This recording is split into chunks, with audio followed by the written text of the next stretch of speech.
Capítulo 733. Sob uma chuva persistente, misturada com a fina neblina, as fileiras de postes de luz se esforçavam ao máximo para brilhar em meio à neblina. A ocasional carruagem puxada por cavalos que descia pelas ruas era uma visão comum à noite em Bäcklund. Além disso, Klein notou algumas mudanças gratificantes enquanto estava atrás da janela. Riem. Um som nítido ecoou no ar quando um dispositivo mecânico de 2 rodas desceu correndo pela lateral da rua até o outro lado da rua. Sua moldura era preta, com algumas partes revelando aço branco acinzentado. Sob a iluminação dos postes de luz e da chuva, brilhava com a beleza do metal. Neste dispositivo estava sentado um homem vestido com um uniforme de carteiro. Ele continuou pedalando com as pernas, aparentemente usando muita força. Atrás dele havia uma caixa de madeira pintada de verde. Foi muito bem promovida. Klein, de camisa branca, colete preto e aparência madura, suspirou interiormente ao ver essa cena. Poucas horas depois de regressar a Bäcklund, notou muitos dispositivos mecânicos semelhantes, e não eram outros senão as bicicletas que ele tinha promovido e nas quais tinha investido. Pelos jornais, Klein sabia que a companhia de biques de Bäcklund havia feito muitos anúncios. Até realizou uma competição de bicicleta em Burgos como Sherwood e Ponte de Bäcklund para atrair a atenção de outras pessoas. Além disso, também a promoveram ativamente junto dos departamentos governamentais, como os Correios e os departamentos de polícia. Os resultados foram considerados muito bons. Sua estratégia de preços seguiu a sugestão original de Klein, evitando a classe média alta, que costumava usar carruagens puxadas por cavalos. Em vez disso, direcionaram o seu público-alvo para aqueles com salários semanais de 1 libra e 10 soles ou mais, como trabalhadores técnicos, estudantes com antecedentes familiares decentes e funcionários administrativos que muitas vezes precisavam de viajar para fora.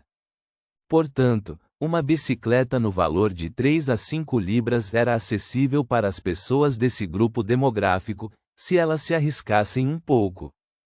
E, ao mesmo tempo, podiam exibi-la às massas que tinham rendimentos inferiores aos deles. A questão atual é que em Bäcklund chove frequentemente. É difícil segurar um guarda-chuva enquanto anda de bicicleta. O próximo passo deve ser uma capa de chuva. Klein retraiu o olhar, balançou a cabeça e riu. O lugar onde ele se hospedou era um hotel sofisticado no Burgo Houston. Custava-lhe 10 soles por noite, o que o fazia sentir-se bastante angustiado. No entanto, para combinar com sua personalidade, tudo o que pôde fazer era aguentar. Seu personagem, Duane Dantes, acreditava na deusa da noite eterna e era um magnata misterioso que veio da Baía de Desi.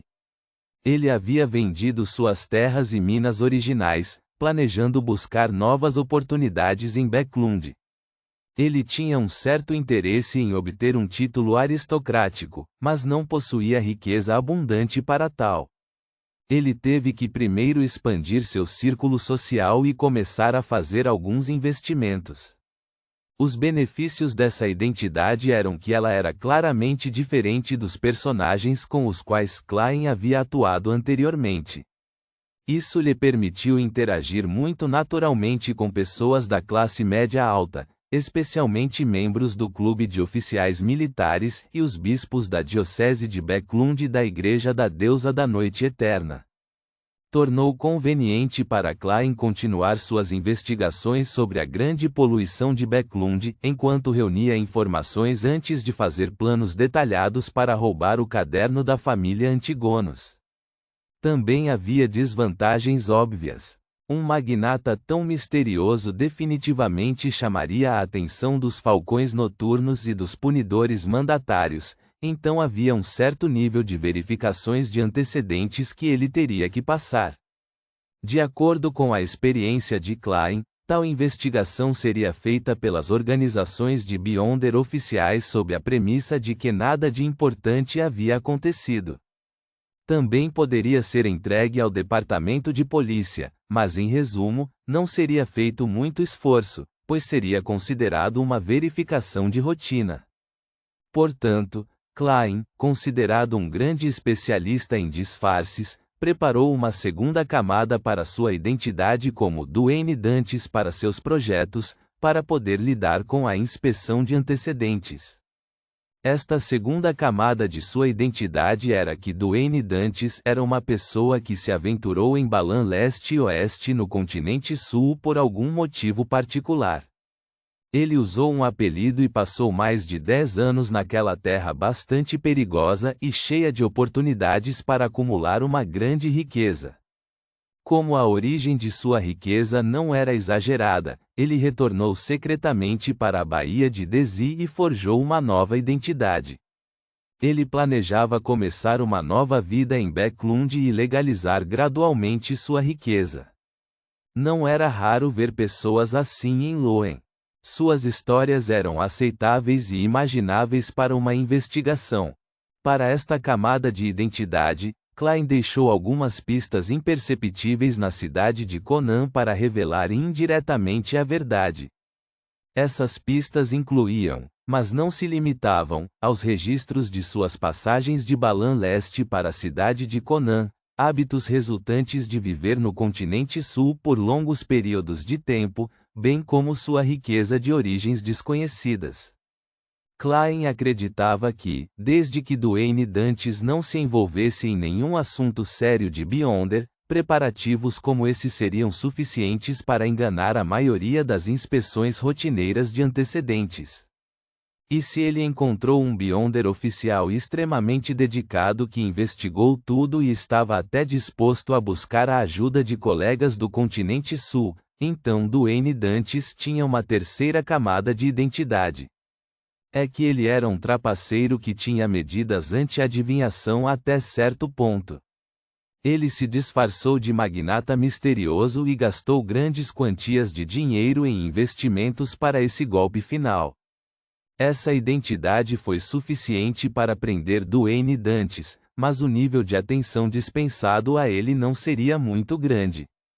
Isso permitiu que Klein saísse do palco sem muitos problemas. Comparada à minha primeira vez em Backlund, a criação de uma identidade de 3 camadas mostra como eu realmente amadureci significativamente. Klein caminhou lentamente até o meio da sala enquanto olhava para um espelho de corpo inteiro no canto. Seu reflexo tinha cabelos pretos e alguns fios de cabelos grisalhos. Seus olhos eram profundos, mas suas experiências deixaram marcas indeléveis em seu rosto. Ele era um homem encantador de meia-idade com uma postura madura. O planejamento da identidade de Duane Dantes não foi difícil para o atual Klein. No entanto, roubar o caderno da família Antigonos atrás do portão Chanes da Catedral do Santo Samuel era praticamente uma tarefa impossível para qualquer Beyonder externo. Mesmo um rei dos anjos não poderia garantir o sucesso. É claro que, diferentemente de outros Beyonders, Klein tinha 2 vantagens. Primeiro, ele já foi um falcão noturno. Tinha um bom entendimento dos procedimentos internos que seguiam e sabia quais assuntos poderia explorar. Portanto, a primeira solução que ele eliminou foi se tornar um falcão noturno específico, infiltrar-se e encontrar uma chance de passar pelo portão Chanes. Havia um problema nisso. Os falcões noturnos não eram capazes de entrar aleatoriamente no portão Chanes, mesmo para os capitães e diáconos. Algo tinha que acontecer primeiro, antes de receberem a autoridade correspondente. Além disso, o portão Chanes tinha seus guardiões lá dentro.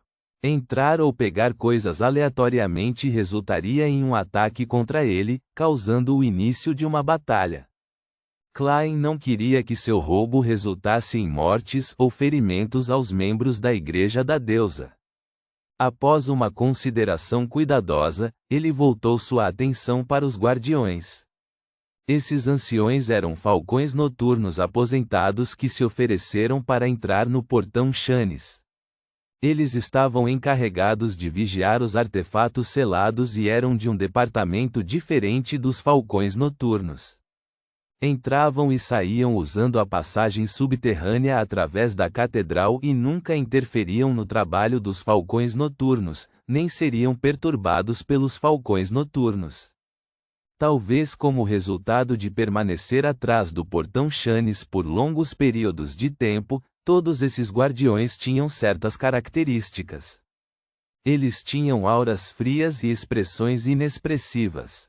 A pele deles era pálida e pareciam monstros da escuridão profunda que estavam na fronteira da vida e da morte. Klein acreditava que não seria difícil para ele localizar seu alvo caso encontrasse um. Seu plano inicial era alugar uma casa no Burgo Norte, perto da Catedral do Santo Samuel. Ele contrataria um mordomo, um criado, uma criada, um jardineiro, um chefe e um motorista de carruagem para ter uma aparência de magnata. Depois, iria à catedral para rezar piedosamente, participar da missa, doar dinheiro e se familiarizar com os bispos e padres. Durante esse processo, trabalharia duro para encontrar guardiões suspeitos. Ele escolheria 2 ou 3 alvos e observaria seus hábitos.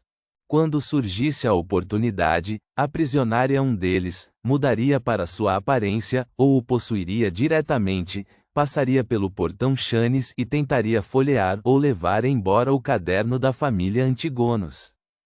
Este era um plano muito rudimentar que era apenas uma linha de pensamento.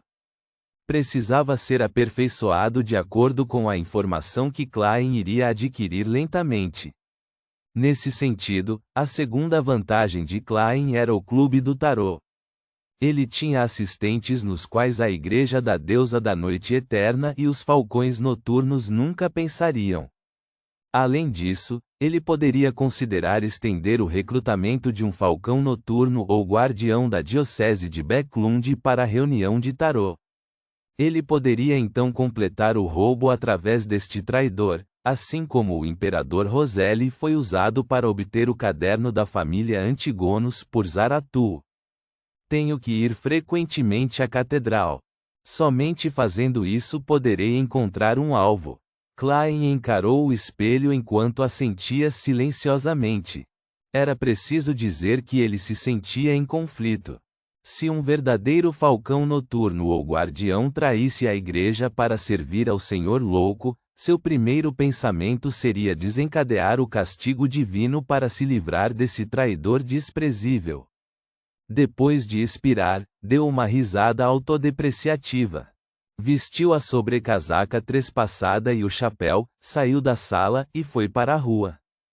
Com um guarda-chuva, ele circulou até outra rua. Aproveitando o distante poste de luz e a garoa, de repente voltou a ser Sherlock Moriarty. Olhando para suas calças amassadas, Klein parou uma carruagem e planejou ir para a casa de Isengard Stanton no Burgo Houston. Meia hora depois, o edifício um tanto antigo e escuro apareceu diante dos olhos de Klein. Ele pagou 2 soles pela viagem enquanto caminhava com firmeza em torno das poças em meio à garoa que refratava a luz amarelada do crepúsculo antes de chegar à porta do famoso detetive. Guardando o guarda-chuva, estendeu a mão para tocar a campainha e esperou um momento antes de ver um homem de rosto largo abrir a porta. O homem tinha cabelos cor de malte, olhos azul acinzentados e maçãs do rosto salientes. Ele tinha traços de alguém de Lemburg ou Mazin. O novo assistente do Sr. Isengard Stanton? Alguém da Igreja do Deus do Conhecimento e da Sabedoria? Klein tirou o chapéu e disse com um sorriso: "Boa noite, o Sr. Isengard Stanton está em casa?" "Sim. Ele acabou de jantar depois de um dia agitado de trabalho", respondeu o rapaz cor de malte educadamente. "Posso saber quem você é?" Klein riu e disse: "Diga ao bom detetive que um amigo dele voltou das férias." O jovem ficou surpreso ao deixar escapar: "Sr. Sherlock Moriarty?" Ponto.